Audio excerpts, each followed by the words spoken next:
วัสดีค่ะท่านผู้ชมทุกท่านวันนี้เราจะมาทำครีมจากสารสกัดของดอกเก๊กฮวยกันนะคะสำหรับใครที่ยังไม่ได้รับชมวิธีสกัดน้ำมันดอกเก๊กฮวยนะคะแนะนำให้เข้าไปรับชม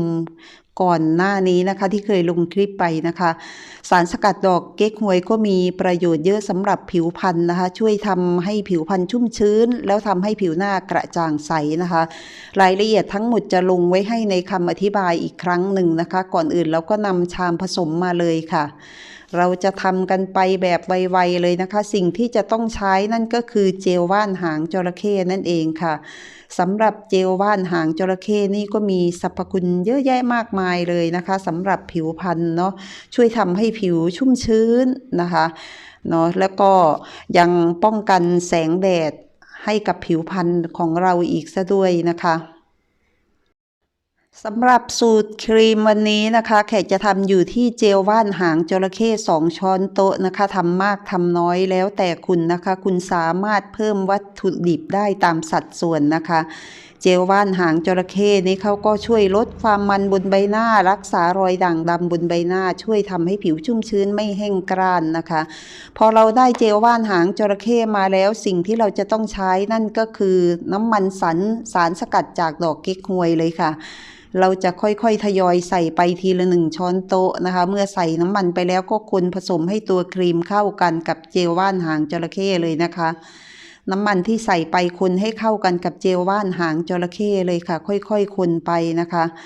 สำหรับสารสกัดของดอกเก๊กฮวยนี้นะเขามีทั้งความหอมทั้งอ่อนโยนต่อผิวสารสกัดดอกเก๊กฮวยเป็นสกินแคร์ชั้นเลิศนะคะช่วยผลัดเซลล์ผิวได้และทำให้ผิวหน้ากระจ่างใสยับยั้งเม็ดเมลานินที่ก่อให้เกิดสีผิวไม่สม่ำเสมอนะคะ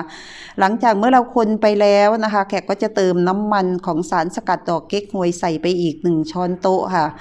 พอใส่ไปแล้วเราก็คนผสมให้เข้ากันเลยค่ะนะคะสัดส่วนเท่ากันเจลว่านหางจระเข้2 ช้อนโต๊ะน้ำมันจากสารสกัดก็1 ช้อนโต๊ะค่ะ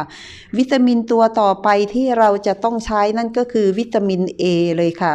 สำหรับประโยชน์วิตามิน A ก็มีเยอะแยะมากมายสำหรับผิวพรรณเลยนะคะวันนี้เราจะใส่วิตามิน A ไปอยู่ที่5 หยดหรือถ้าคุณใช้เป็นแคปซูลแนะนำว่าให้ใส่ไป1 แคปซูลนะคะวิตามิน A จะมีสารต้านอนุมูลอิสระชะลอความแก่ลดอาการอักเสบของผิวค่ะช่วยลดเลือนจุดด่างดำได้วิตามิน A จะมีชื่อในเรื่องของการลดสิวโดยเฉพาะสิวอักเสบเลยนะคะเมื่อเราใส่วิตามิน A ไปแล้วก็คนผสมให้ตัวครีมเข้ากันเลยค่ะในอุตสาหกรรมเวชสำอางจึงได้นำวิตามิน A มาผสมทั้งครีมและแป้งและผลิตภัณฑ์อีกหลายอย่างเลยนะคะมีประโยชน์เยอะมากเลยสำหรับผิวพรรณนะคะเมื่อเราคนผสมไปแล้วเราจะเห็นว่าตัวครีมตอนนี้นะคะสีสันสวยงามแล้วก็เนื้อเนียนสวยมากๆเลยค่ะนะคะคนไปใจเย็นๆนะคะไม่ต้องรีบร้อนค่ะหลังจากนั้นเรามาดูวิตามินตัวต่อไปที่เราจะต้องใส่เลยค่ะนั่นก็คือวิตามินซีนั่นเองแขกจะใส่วิตามินซีอยู่ที่5 หยดวิตามินวันนี้เราจะใส่อยู่ที่5 หยดเท่ากันเลยนะคะท่านผู้ชมถ้าคุณใช้เป็นแคปซูลแนะนำว่าให้ใส่ไป1 แคปซูลวิตามินซีนะก็ช่วยเสริมสร้างคอลลาเจนต่อต้านริ้วรอยแห่งวัยเพิ่มความกระจ่างใสให้กับผิวพรรณลดเลือนจุดด่างดำและรอยสิวปกป้องและฟื้นฟูผิวจากแสงแดดช่วยสมานแผลให้หายเร็วขึ้นนะคะประโยชน์ของเขาก็มีเยอะมากเลยนะคะวิตามินทุกตัวที่ใส่วันนี้เราจะใส่อยู่ที่5 หยดเท่ากันหลังจากใส่วิตามินซีไปแล้วก็คนผสมตัวครีมให้เข้ากันอีกครั้งหนึ่งค่ะค่อยๆคนไปใจเย็นๆนะคะคุณยิ่งคนตัวครีมนานเท่าไหร่นะตัวครีมก็ยิ่งเด้งฟูและเนื้อเนียนสวยขึ้นมานะคะแต่ว่าค่อยๆคนนะคะอย่าไปคนแรงนะคะทุกท่านครีมตัวนี้เป็นครีมที่ผัดเซลล์ผิวได้เป็นอย่างดีเลยฮะทำให้ผิวหน้ากระจ่างใสมีกลิ่นที่หอมแล้วก็สีสันสวยงามมากๆด้วยค่ะ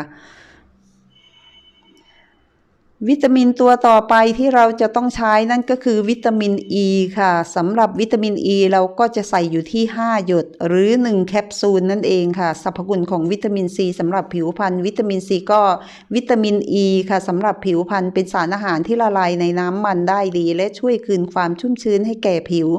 สำหรับผิวแห้งและผิวที่เสียหายนอกจากนี้ยังช่วยเสริมสร้างการทำงานของเกราะป้องกันผิววิตามิน E มีคุณสมบัติ ต้านการอักเสบตามธรรมชาติและยังสามารถทำให้ครีมของเราเก็บได้นานด้วยนะคะสามารถบรรเทาอาการระคายเคืองได้เป็นอย่างดีด้วยนะคะวิตามินอ e ีนี่ในเครื่องสำอางหลายๆตัวนะคะทุกตัวเลยนะมีวิตามินอ e ีอยู่ในนั้นทั้งนั้นเลยนะคะเมื่อเราใส่วิตามินอ e ีเข้าไปแล้วเราก็คนผสมตัวครีมให้เข้ากันให้สังเกตนะคะเมื่อเราคนไปเรื่อยๆตัวครีมจะเด้งฟูขึ้นมาและเนียนสวยงามมากๆเลยค่ะเราก็จะคนตัวครีมไปเรื่อยๆจนได้ตัวครีมที่เนียนสวยเป็นที่น่าพอใจของเรานะคะค่อยๆคนไปเรื่อยๆนะคะ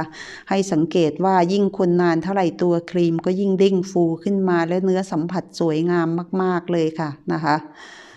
ครีมตัวนี้ดีมากๆเลยแนะนำให้ทุกท่านทำใช้เลยค่ะไม่ใช่แค่มีกลิ่นหอมอย่างเดียวนะคะประโยชน์สำหรับผิวพรรณก็มีเยอะเมื่อเราคนตัวครีมได้เป็นที่น่าพอใจแล้วหากระปุกที่สะอาดค่ะจะเป็นกระปุกครีมที่ใช้แล้วก็ได้นะคะล้างให้สะอาดแล้วเอามาใส่ครีมเก็บไว้ใช้ค่ะท่านผู้ชมนะคะครีมตัวนี้คุณสามารถทาได้ทั้งกลางวันและกลางคืนนะคะถ้าคุณใช้ระหว่างวันคุณก็ต้องทาครีมกันแดดไปด้วยครีมตัวนี้สามารถเก็บได้นาน 4-5 เดือนในตู้เย็นเลยล่ะค่ะนะคะหลังจากนั้นเรามาดูวิธีใช้กันเลยนะคะท่านผู้ชม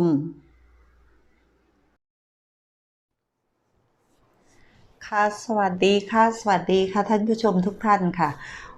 หลังจากที่เราทำครีมเสร็จแล้วนะคะอันนี้ก็คือครีมจากสารสกัดดอกเก๊กฮวยนะคะพอเราทำเสร็จแล้วนะก็จะมานั่งทาครีมให้ท่านผู้ชมชมนะคะเป็นคลิปแรกเลยนะคะที่มานั่งทาครีมให้ชมนะคะเพราะว่า FC เขาอยากจะเห็นว่าให้มาทาครีมให้ดูหน่อยนะคะก็อันนี้เป็นครีมจากสารสกัดดอกเก๊กฮวยนะคะถ้าหากว่าใครยังไม่ได้รับชมวิธีสกัดดอกเก๊กฮวยนะคะก็เข้าไปคลิปไปดูไปชมคลิปที่ลงไปก่อนหน้านี้นะคะเนาะหลังจากที่เราทำความสะอาดผิวหน้าเราให้เรียบร้อยแล้วนะคะเราก็ทาครีมนี้ลงไปเลยค่ะนะคะ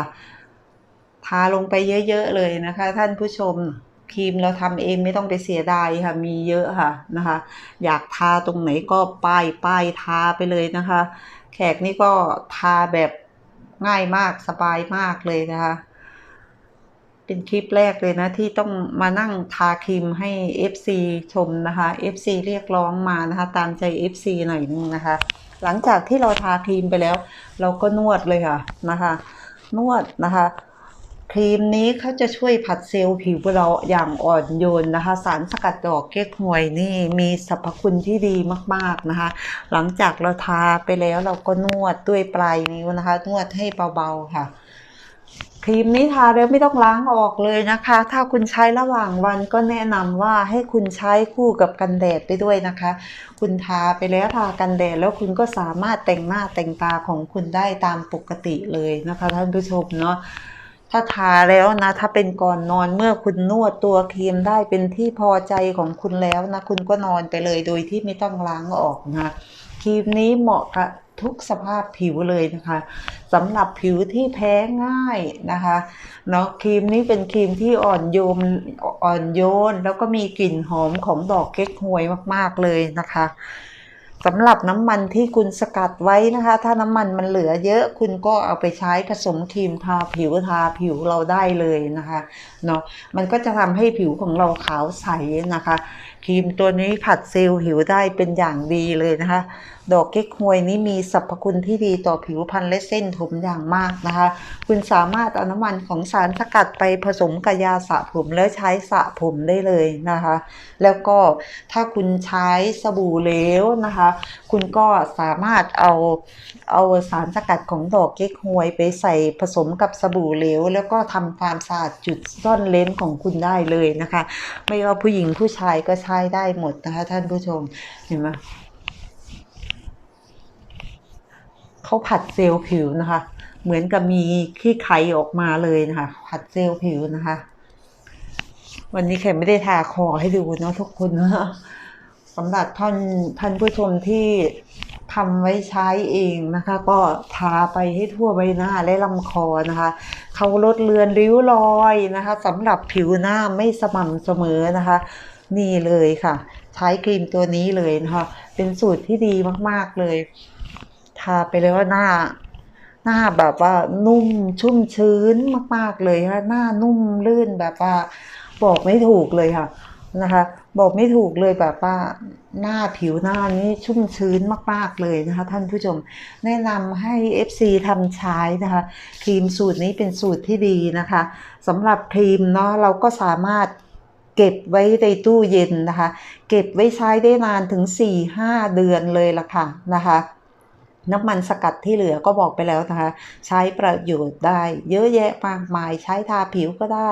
เอามานวดผิวหน้าของเราก็ได้นะคะน้ำมันสกัดที่เหลือนะคะถ้าหากว่าเข้ามารับชมแล้วเห็นว่าคลิปนี้ดีมีประโยชน์ฝากกดไลค์กดแชร์กดติดตามเพื่อเป็นกำลังใจให้ทางเพจด้วยนะคะแล้วก็อย่าลืมกดการแจ้งเตือนทิ้งเอาไว้นะคะเพื่อที่จะได้ไม่พลาดคลิปใหม่ๆที่ทางเพจลงไปค่ะขอบคุณสำหรับการติดตามรับชมค่ะสวัสดีค่ะ